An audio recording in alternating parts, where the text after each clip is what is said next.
A new survey shows that nearly one-third of teens use AI chatbots daily. Instagram is generating SEO-bait headlines for its users' posts. And Pebble is making a weird little smart ring for recording thoughts. It's Wednesday, December 10th, and here's a quick look at tech in the news this morning from Engadget.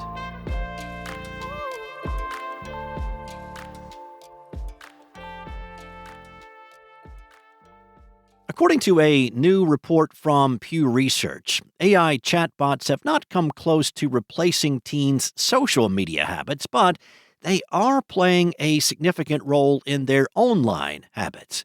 According to the report, nearly one-third of U.S. teens report using AI chatbots daily or more.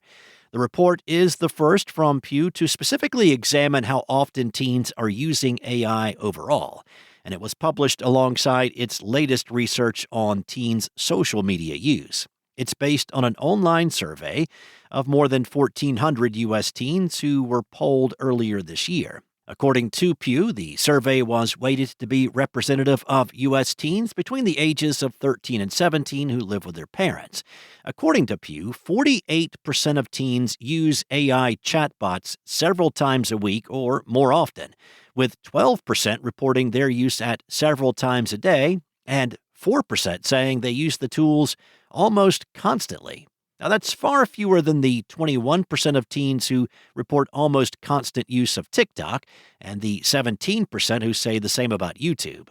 But those numbers are still significant considering how much newer these services are compared with mainstream social media apps.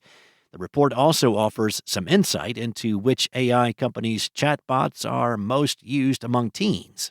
OpenAI's ChatGPT came out ahead by far, with 59% of teens saying they had used the service, followed by Google's Gemini at 23% and Meta AI at 20%.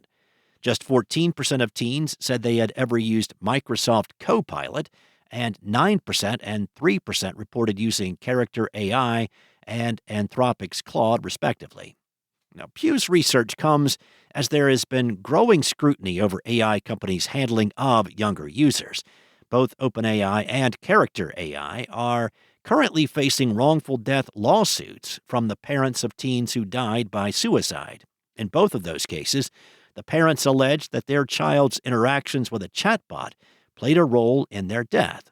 Now, Character AI briefly banned teens from its service before introducing a more limited format for younger users. Other companies, including Alphabet and Meta, are being probed by the FTC over their safety policies for younger users. Interestingly, the report also indicates that there has been little change in U.S. teens' social media use. Pew, which has regularly polled teens about how they use social media, notes that teens' daily use of these platforms remains relatively stable compared with recent years. YouTube is still the most widely used platform, reaching 92% of teens, followed by TikTok at 69%, Instagram at 63%, and Snapchat at 55%. Now, of the major apps the report surveyed, WhatsApp is the only service to see significant change in recent years, with 24% of teens now reporting they use the messaging app, compared with 17% back in 2022. Well, it looks like Meta has decided to turn Instagram users into unwitting SEO spam pawns. On Tuesday, 404 Media reported that the platform is generating sensational, likely AI-generated headlines and descriptions for user posts without their knowledge or explicit consent. An Engadget editor has also noticed this on their posts. The headlines are found in the page's code and are only visible in search results. The scheme appears to be an effort to boost the Google search ranking of Instagram content. An Instagram post by Engadget's Sam Chapman about a board game he created received an unwanted generated description. Floramino is a cozy puzzle game where you arrange gardens as a traveling florist. The generated text read. The demo looks fun with charming visuals and strategic elements. Now, in this case, there is a significant factual error. The board game is called Bloom Hunter. Floramino, which the generated text referenced, is a puzzle game on Steam. In an example cited by 404 Media, author Jeff Vandermeer's untitled video about a bunny eating a banana received a generic SEO-style title, "Meet the Bunny Who Loves Eating Bananas, a Nutritious Snack for Your Pet," it read. Now, that indeed reads like the work of an LLM. A Massachusetts library's post promoting a reading of a Vandermeer book got the same treatment. "Join Jeff Vandermeer on a thrilling beachside adventure with Mesta," the headline read. Now, multiple cosplayers also found their posts gaining strange titles. Cosplayer Brian Dang told 404 Media, "I would not write mediocre text like that, and it sounds as if it was auto-generated at scale with an LLM. This becomes problematic when the headline or description advertises someone in a way that is not how they would personally describe themselves." The headlines appear in the post's code as confirmed by Google's Rich Result text tool.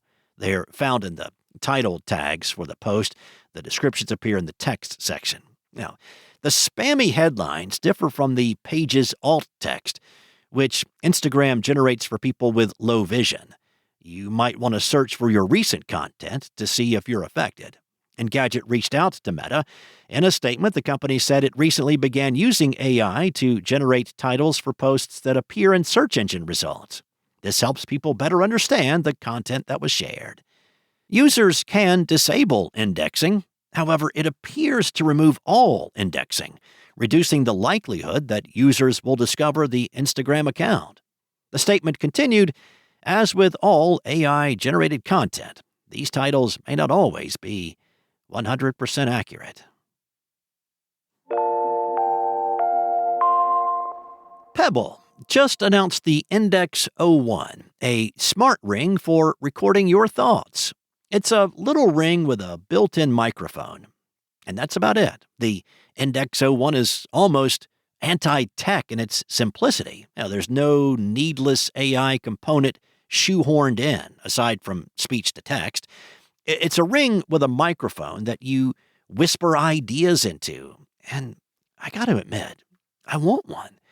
Here's how it works. You get an idea while you're walking down the street. So you quietly whisper it into the ring. The ring sends the idea to a notes app or saves it for later review. Pebble founder Eric Mijakovsky calls this an external memory for your brain. But I call it a nice way to avoid having to dig the phone out of a pocket or bag just to utter something like pizza, but for cats. The ring doesn't record unless a button is pushed, so it won't be listening in on private conversations. And it doesn't require a paid subscription of any kind. It's on the smaller side, about the size of a wedding band, and it's water resistant. The battery also lasts for years and never needs to be changed. The ring is designed to be worn at all times, so users develop the muscle memory of holding down the little button when they have something to share.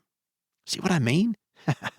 I want one, and I've quite literally never worn a ring in my life. Mijakovsky says that this is an open-source product and that Pebble is leaving the side door open for folks to customize. He envisions people will integrate AI voice agents and that the ring will eventually work with stuff like ChatGPT, Beeper, Google, and other services. The Pebble Index 01 works with iPhone and Android and is available for pre-order right now. It costs $75 during this pre-order period, but the price jacks up to $100 when shipments start going out in March. This is just the latest product by Mijakovsky and Pebble. The company unveiled the Core 2 Duo and the Core Time 2 smartwatches earlier this year.